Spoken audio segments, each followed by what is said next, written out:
Değerli izleyiciler ve dinleyiciler, ben Doçent Doktor Mehmet Demirci.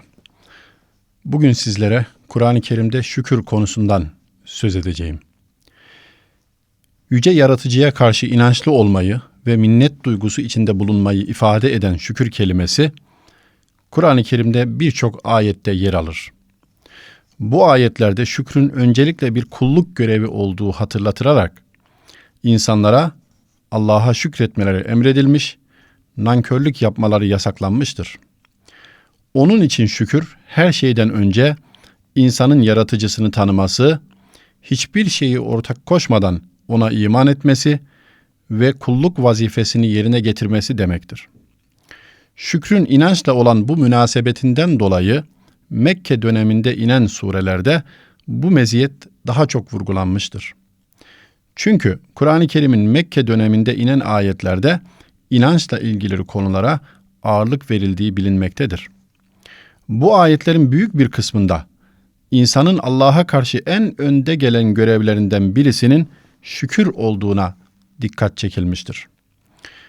Şükür kavramı Kur'an-ı Kerim'de sabır, nimet, iyilik ve ihsan kelimeleriyle birlikte kullanılmıştır.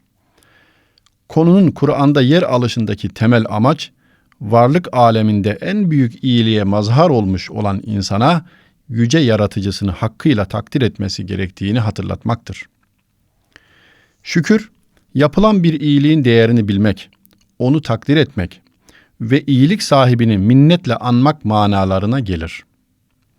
Kelime Arapçada Allah'a şükür şeklinde verilen nimeti takdir ifadesi olarak kullanılır. Dilimizde kullanılan teşekkür kelimesi de şükür ile aynı köktendir. Şükür çoğunlukla nimet kavramı ile birlikte kullanılır. Nimet, Allah'ın kullarına bahşettiği mal ve rızık gibi şeylerin adıdır. Birisine nimet vermek, iyilik yapmak, o kişiye nimeti verene karşı teşekkür etme sorumluluğu da yükler. İşte şükür fiilinde nimeti verenin varlığını zorunlu olarak kabul etmek anlamı vardır. Nimeti veren bir varlığın kabulünü öncelemesi sebebiyle şükür ile iman biri diğerini zorunlu kılan kavramlardır. Yani şükretmek, nimetin gerisindeki gerçek varlığı, nimetin sahibini görebilmek demektir. Bu açıdan insanın şükretmemesi bir küfür, bir inkar anlamını taşır. Şükür fiilinin bünyesinde bir çeşit saygı göstermek manası da mevcuttur. Bu sebeple şükür, kişinin bir nimeti saygıyla ve nezaketle, kimi zaman sözlü, kimi zaman da davranışlarıyla karşısındakine ifade etmesidir. Değerli dinleyiciler ve izleyiciler, Kur'an-ı Kerim'in indiği dönemde şükür neyi vurguluyordu? Kur'an'ın indirildiği Mekke'de ve civar yerlerde o dönemde tevhid inancı oldukça zayıflamış ve şirk, yani Allah'tan başka varlıklara tapma yaygın bir inanç haline gelmişti. Bu batıl inanç sahipleri her şeyin yaratıcısı olan yüce Allah'ın nimetlerini göremez hale gelmişlerdi. Onlar tevhidden uzaklaşıp şirke daldıkça nankörlükleri ve azgınlıkları da iyice artmıştı. Bunlar hakkında yüce Allah, hayır, gerçek şu ki insan kendisini yeterli görerek haddini aşar buyurmuştur. İnsan gerçekten Rabbine karşı pek nankördür. Ey insan, seni yaratıp, seni düzgün ve dengeli kılan, seni istediği bir şekilde birleştiren, ihsanı bol Rabbine karşı seni aldatan nedir? Mealindeki ayetlerde de onlardaki nankörlüğe dikkat çekilmiştir. Diğer taraftan Kur'an, müşriklerin nankörlükten kaynaklanan tutarsızlıklarını şöyle anlatır.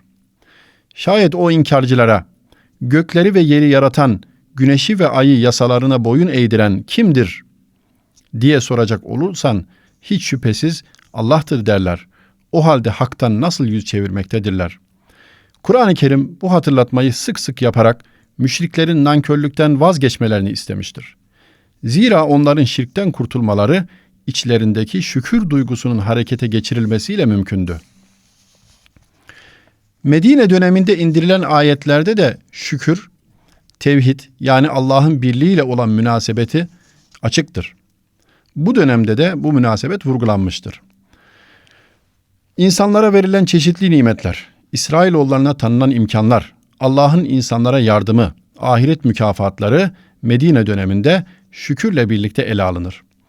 Özellikle ihsan boyutunda yapılan mükemmel kulluk hedefi, yaratıcıya karşı yapılacak şükrün bir sınırının bulunmadığını gösterir. Yani şükür kul için sınırlı bir hareket değildir. Resulullah sallallahu aleyhi ve sellem bunun böyle olduğunu bizzat yaşantısıyla göstermiştir. Hazreti Ayşe validemiz şöyle anlatır. Resulullah'ın geceleyin kalkıp ayakları şişinceye kadar namaz kıldığı olurdu. Bunun üzerine ona, ey Allah'ın elçisi, senin geçmiş ve gelecek bütün hataların bağışlandığı halde niye böyle kendini yoruyorsun dedim.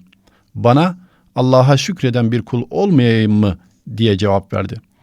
Buradan anlaşıldığına göre Medine döneminde de şükrün bağlamı daha çok ibadet, kulluk ve benzeri konulardır.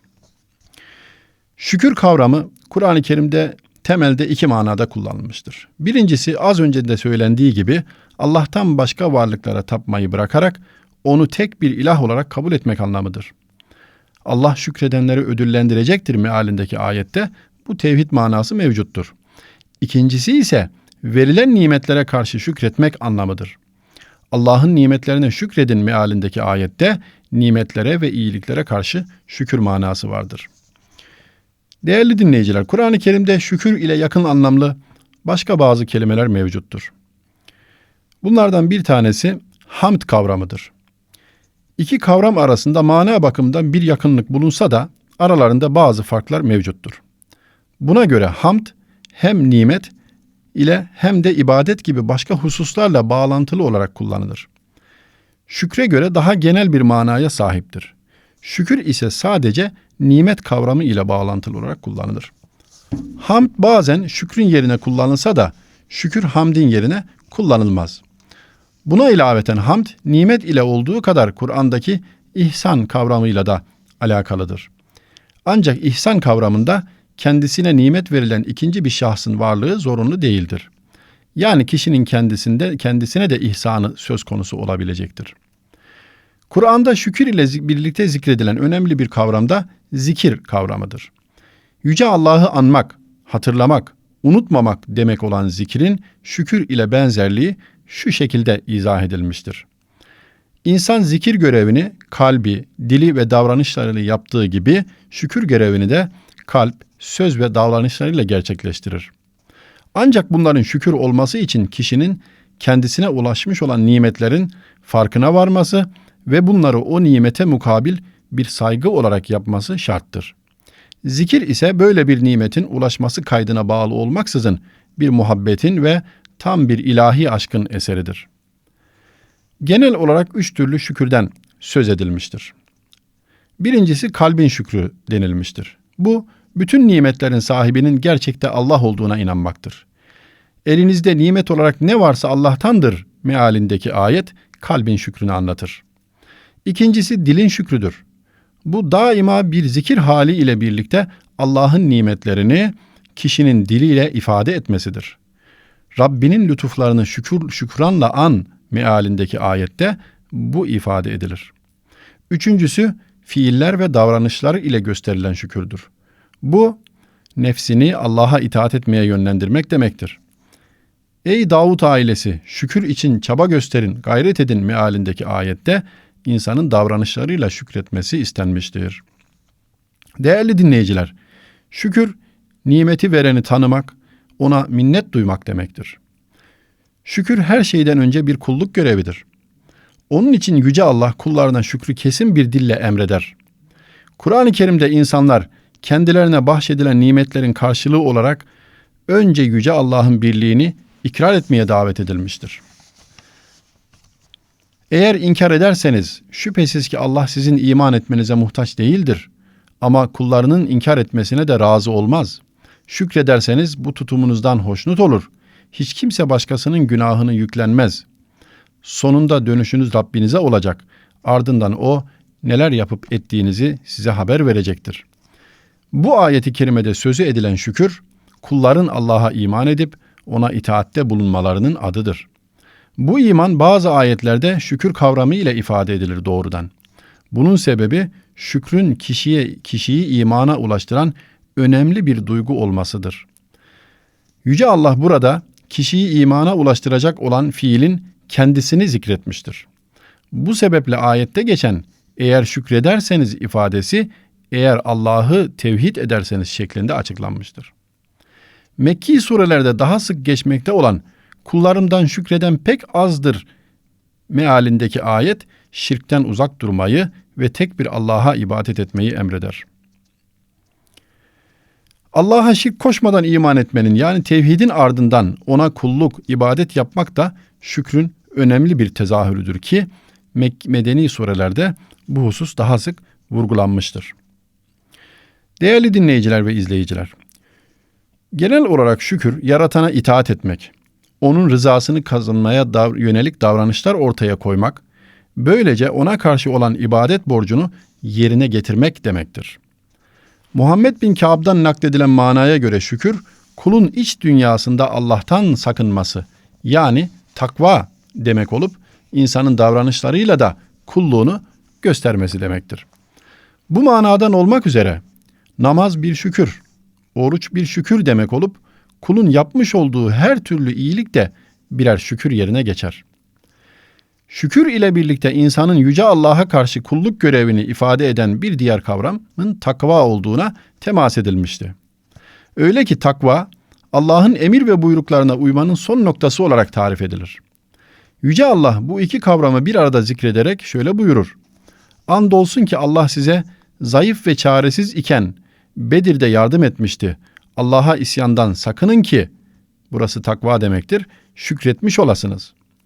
Söz konusu ayette Allah'a karşı gelmekten sakınmak demek olan takva ile nimeti vereni yüceltmek demek olan şükür eş değer olarak kullanılmıştır. Bu ikisi arasındaki ilişki şöyle izah edilmiştir. Şükür, Yüce Allah'ın bahşettiği her şeyi ona itaat yolunda kullanmaktır. Bu açıdan takva kavramı da şükrün umumi manası içerisine dahil olur. Maturidi'ye göre gerçek anlamda şükür, Allah'ın emirlerine itaat etmek ve yasaklarından kaçınmak ile yani takva ile mümkündür. Netice olarak şükür, insanın yüce yaratıcısına karşı yapması gereken en önemli vazifelerden bir tanesidir. Değerli izleyiciler ve dinleyiciler, şükür konusuna gelecek programlarda da devam edeceğiz. Sağlıcakla kalınız.